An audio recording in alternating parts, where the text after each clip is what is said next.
Pas de trêve de Noël en ce 25 décembre 1944. Bastogne est la cible d'une violente offensive allemande. Les renforts de Patton approchent, ils sont à 9 km de la ville. Partout en province de Luxembourg, la nuit du 24 au 25, les Allemands fêtent Noël à leur manière. Le jour avant Noël, un vieil Allemand est venu ici chez ma mère, il lui a demandé de la boîte pour faire un arbre de Noël, mais il ne faisait pas chez nous. Où dans le village d'ici, mais où, tu sais pas. Il a rapporté le restant en droite à ma mère. Tous les Américains, deux armées différentes, tout à fait. Les autres disciplinés à 100%, les autres plutôt cow-boys, là. Ils égorgeaient de tout, les autres n'avaient plus rien, ou presque plus rien. C'est là qu'ils étaient mauvais aussi, les Allemands. Peu de nourriture, ils tuaient les cochons, ils tuaient les vaches, les gens. Il avait fait des frites, soi-disant des frites, mais eux, les Allemands, je me rappelle, ils les découpaient en rondelles, si on veut. Et ils fricassaient dans la poêle, sur le feu. Parce que friture et tout ça, il n'y en avait pas. Et alors, ils mangeaient ça, mais je vous disais tantôt, Lucien de Terme, c'était le premier qui a goûté les frites, hein, même la goutte. Alors on ramenait de l'alcool par une jeep, je ne sais pas qui. Et alors, ce qu'on a vu, c'est que les Allemands, donc les soldats eux-mêmes, ramassaient l'alcool qui était dans la jeep et ils cachaient les bouteilles derrière leur dos, comme ça on en avait assez pour passer la soirée. Nous étions donc dans notre cuisine, dans un coin. Ils étaient au fourneau. Ils avaient mis un sapin et ils chantaient. Et ils avaient été volés des conserves chez les voisins, chez nous aussi. Ils avaient trouvé des jambons et ils festoyaient. Et à un moment donné, ils ont demandé à mon père, « Comment vous ne fêtez pas Weihnacht ?» « Non, que dit mon père, c'est la guerre. » Et puis j'ai un fils qui est en Allemagne. « Mais nous aussi, monsieur, c'est la guerre. » Ils ne pensaient pas que c'était la même signification quoi, pour nous. Hein. Les Allemands donc, occupaient de nouveau toute la maison et en fêtait Noël, ils avaient manifestement de l'alcool ou du vin et toute la nuit ils ont festoyé, brisant absolument tout, en commençant par tout ce qui avait un aspect religieux. Bon, dans toutes les maisons, il y avait des crucifix, des cadres, etc., religieux. Tout était émietté quand on s'est levé le lendemain. Tout était dans un désordre absolu. Ils avaient cassé les tableaux, il y avait tout. Ils étaient ivres, manifestement. Donc c'était un Noël très spécial. À Vielsalm, après la prise de la caserne Ratz, les Allemands festoient dans la maison de Jean-Pierre Offergeld. Le soir, les Allemands ont fêté et la prise de la caserne et Noël. Ils ont fait ça dans la cuisine de la maison. Et nous étions évidemment dans les caves. Mais il est évident que pour nous nourrir, ou pour surtout nourrir ma petite sœur qui avait quelques mois, donc, il fallait chauffer le biberon ou il fallait chauffer un peu de lait. Et ma mère est montée dans la cuisine. Et lorsqu'elle est arrivée dans la cuisine où se trouvaient les Allemands qui fêtaient, ils avaient bu, c'était une beuverie abominable, ils avaient mangé toutes les poules de l'élevage de mon grand-père, parce qu'on avait besoin d'eux à ce moment-là. Et ils avaient tué toutes les poules, et toutes les têtes des poules se trouvaient alignées sur la table. Et ils ont renvoyé ma mère avec grossièreté, en hurlant vers la cave, en disant que si on ne restait pas calme et que si elle remontait encore, ce ne seraient plus les têtes des poules qui seraient alignées sur la table, mais nous aurions toutes nos têtes alignées sur la table. Pour d'autres, comme pour Nicole Lepage, réfugiée à Béthomont, la soirée se déroule tout autrement. J'ai vécu mon premier Noël fantastique. De toute la guerre, on était privés de tout, pas question d'avoir un sapin de Noël à la maison. Pour moi, le sapin de Noël date de 1944. Avant, il n'y a jamais rien eu. Et dans l'après-midi, donc, les Allemands qui occupaient cette maison ont nettoyé la chambre, la plus belle place. Ils ont mis le sapin dans un coin, ils l'ont décoré avec des boules et des guirlandes. Puis ils ont continué à dresser une belle table avec de la belle vaisselle qui sortait de grands coffres, des beaux verres, des chandeliers. Le soir, un camion amené tout ce qu'il fallait pour eux se restaurer. Ils se sont installés à table, tandis que nous, ils avaient mis une couverture kaki derrière le poêle à bois. Ils avaient fait asseoir tous les enfants et ils nous ont donné des oranges, des biscuits, du chocolat américain. Ça, on savait que le chocolat était américain. On avait reconnu l'emballage paraffiné. Ils ont bien bu, bien mangé et bien chanté. Et on trouvait qu'ils chantaient admirablement bien et ils chantaient le style nact à tue-tête. Hein. Chaque année à Noël, surtout le jour de Noël, j'y passe surtout ce jour-là parce que nous avions un petit jeune Allemand dans la maison qui était très gentil et qui nous avait dit, comme il pouvait, que son frère avait été tué en Russie, que ses parents, ils n'avaient plus de nouvelles et que lui, il était tout seul. Et il en avait marre de la guerre. Et il dit, si vous voulez, je vais vous chanter des chants de mon pays, des chants de Noël. Et à chaque fois Noël, je repasse à cet Allemand avec une petite lampe à pétrole, parce qu'il n'y avait plus d'électricité. Et je repasse chaque fois, chaque année, je le dis à mes enfants. Et j'ai bien de me concentrer là-dessus à Noël.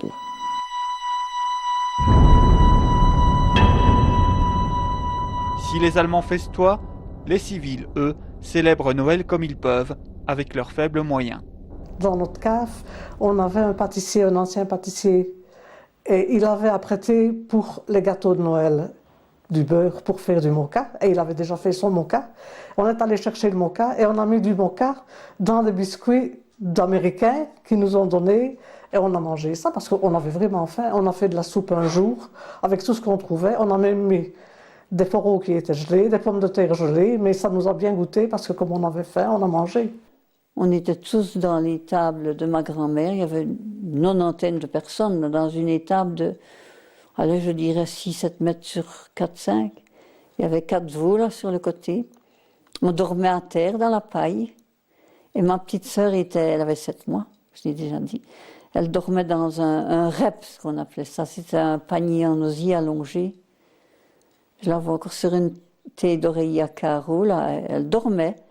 Et ma grand-mère, une vieille femme avec le chignon en arrière. Et mon grand-oncle avec sa barbe et compagnie. Ils étaient des deux côtés du bébé.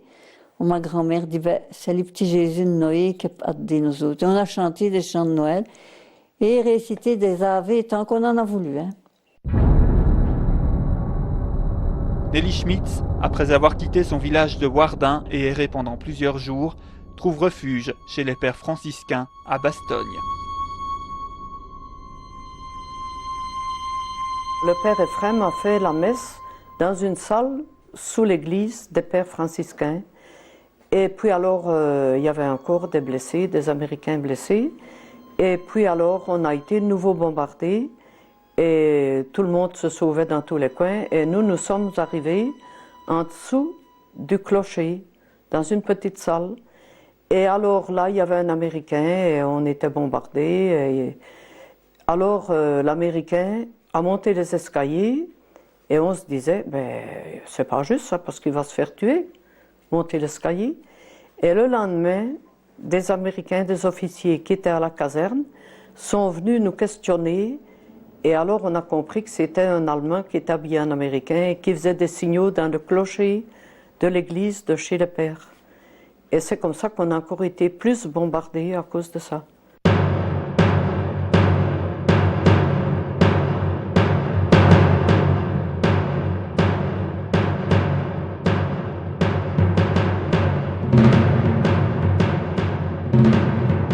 Au château de Rollet, les Américains célèbrent la messe de minuit. Ils avaient un aumônier avec eux et qu'ils ont demandé si on pouvait dire la messe à la chapelle. Et nous avons eu, ça c'était magnifique. En cette veille de Noël, nous avons eu une messe dans la chapelle qui était bourrée d'Américains. Nous nous étions mis tout à fait derrière, puisque ce n'était pas notre place, c'est pas pour nous qu'on disait la messe, mais enfin nous en avons quand même profité. Je me rappelle avoir demandé à l'aumônier, mais comment est-ce que c'est possible qu'il y ait autant de catholiques dans l'armée américaine? Alors il m'avait regardé, il m'a dit, vous savez madame, quand on peut être tué le lendemain, on ne regarde pas quelle est la religion. Comme par miracle, le jour de Noël, Esther Retter, réfugiée dans le village de Lutrebois, échappe de peu à la mort. des réfugiés, décident d'aller prier à la chapelle devant la crèche. J'y vais avec eux, mais un peu en retard. Ils retournent de la chapelle, ils disent on va retourner, ils me donnent la clé pour refermer. Quand j'étais là à la chapelle, j'entends les avions qui arrivaient, les bombardiers qui arrivaient, et je me dis je suis bien ici. Puis il me prend vraiment une peur.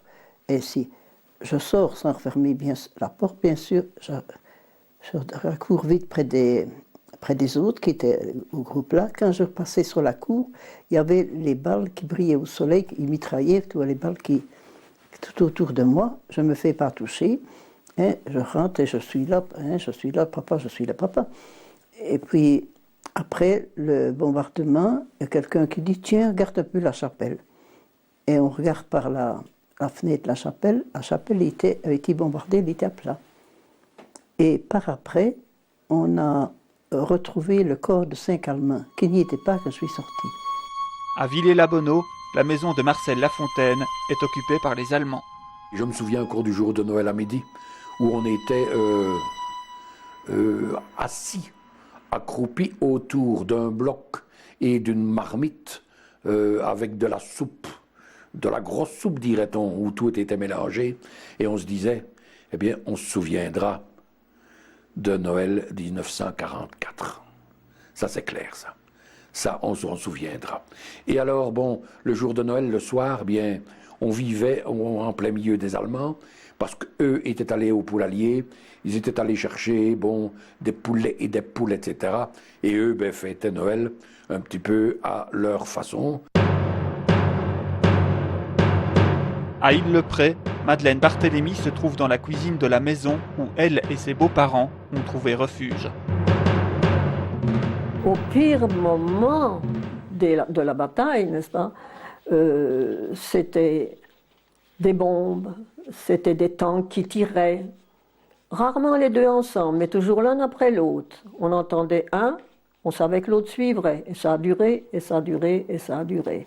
Et puis tout d'un coup, voilà les avions pour accompagner.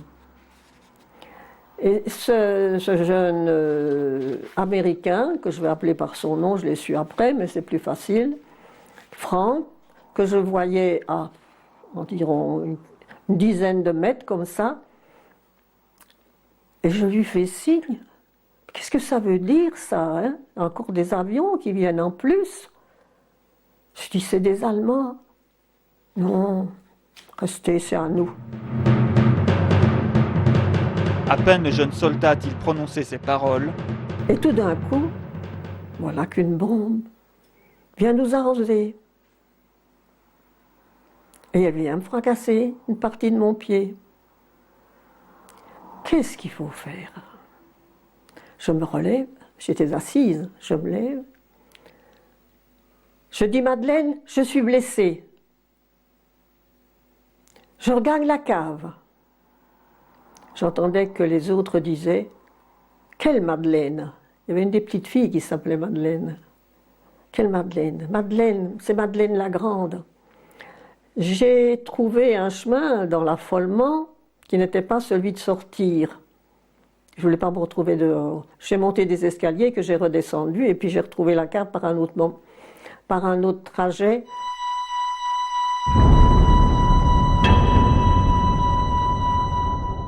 Dans la cave, on s'inquiète de l'état de santé de la future maman. Il y a une personne que je connais qui dit « Allons, il faut qu'on s'occupe d'elle, voyons. Allez, la bougie, amenez la bougie, il faut qu'on voit ce qu'elle a. Et allez, qu'est-ce qu'il y a un canif? Qu'on lui ouvre sa botte, qu'on regarde ce qu'elle a, il faut qu'on la dégage, il faut qu'on fasse quelque chose. » Et c'est mon beau-père, avec une main, je vous assure, bien tremblante, a trouvé un canif dans sa poche et a ouvert la botte.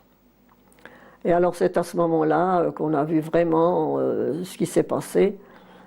C'était pas beau à voir, évidemment.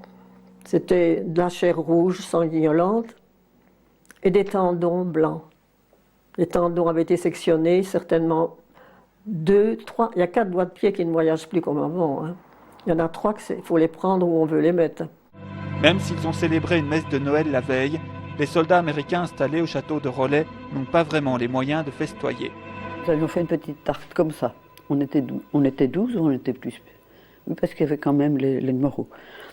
on l'avait mise à refroidir sur la fenêtre. Et alors Robert est venu me trouver. Il m'a dit, Madame, vous devriez retirer la tarte parce qu'elle sent bon et les hommes ont faim. Les hommes ont faim, ça c'est une chose que j'entendrai longtemps.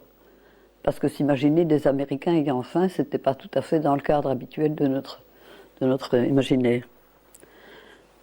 Alors on a retiré la tarte évidemment, et puis on s'est réunis, on a fait notre petit état-major de sigil, et on a dit qu'est-ce qu'on a encore comme provision. Et on leur a fabriqué des galettes que nous avons été portées aux blessés, ma belle-sœur et moi.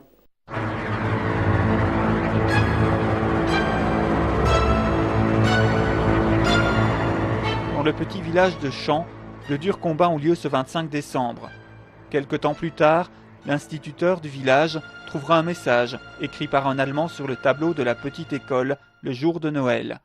Un message signé un officier allemand. Si mes souvenirs sont bons, je pense qu'il débutait que plus jamais le monde ne connaisse pareille nuit de Noël. Mourir par les armes, loin de sa famille, rien de plus cruel, je crois. Je pense que c'est ça qu'il avait dit. Ravir un fils à sa mère, un mari à son épouse, un père à ses enfants, est-ce digne d'un être humain? Et puis il terminait par un appel à la fraternité humaine. Mais je crois que personne n'a compris. Et si je me souviens bien, il avait signé un officier, il n'a pas osé mettre son identité. Et quand j'ai revu la semaine passée, le jour de l'armistice, on a repassé une séquence de la guerre de 1914 où on disait fusillé pour l'exemple. Ben, je pense que ces hommes-là, ils ont aussi peur que nous. Et si on n'avance pas au combat, c'est pas parce qu'on est déserteur, c'est parce que la peur vous prend, et vous ne marchez pas, vos jambes vous abandonnent. Mais je crois que personne n'a compris.